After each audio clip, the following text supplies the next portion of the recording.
Hi. One of the most compelling questions in the accounts receivable world at the moment is automation going to completely replace the role of the professional accounts receivable person? I get asked that question a lot. My name's Dave Birch. I'm the Managing Director of smartAR. We are the accounts receivable specialists, and I'm just going to run a quick whiteboard session to explain clearly where we think automation fits in with having people do manual accounts receivable work.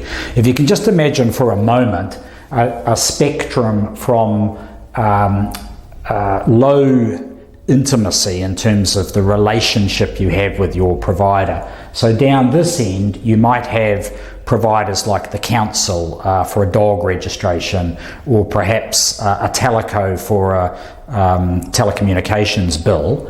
And up this end, you've got high professional intimacy. That might be with your doctor, or perhaps your lawyer, or accountant, or architect, recruitment agency, somewhere that there's a high degree of interpersonal relationship.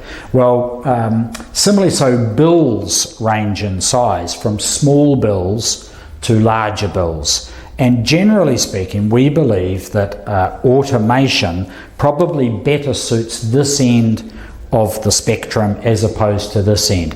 Can you imagine going to an accountant or a lawyer to get some advice about buying another business?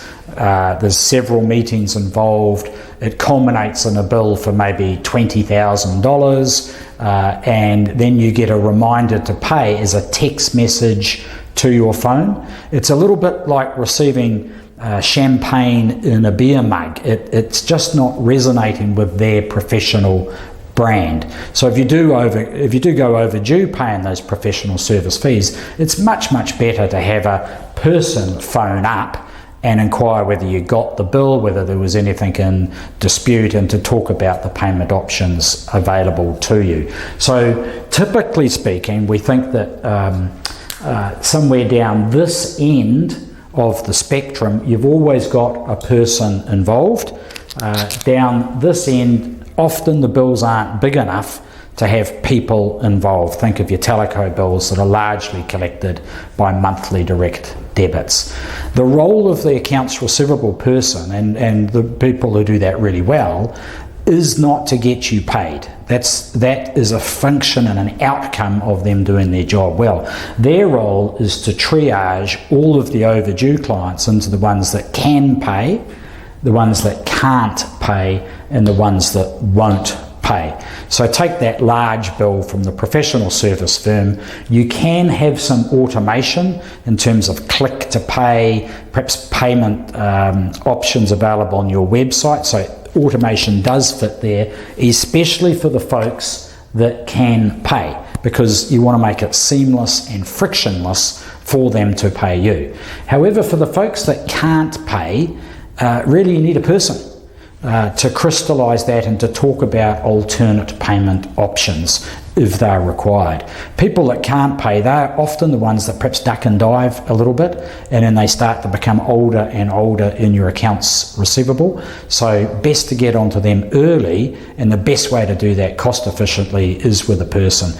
Similarly so for the folks that won't pay. Some of you have heard my gnome story, which is probably the subject of another video. However, if you've got a client that won't pay you and you provide professional services, you want to know early.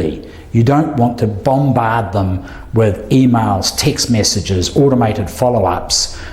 You want to hear why they won't pay, so you can in fact professionally fix that problem. So in summary, accounts receivable for the professional service firms, that's this end of that intimacy and dollar size bill relationship, is always going to be a blended approach. Automate the ones who can pay, make it seamless and frictionless that they can, and handle by exception, using really well-trained people, the ones that can't.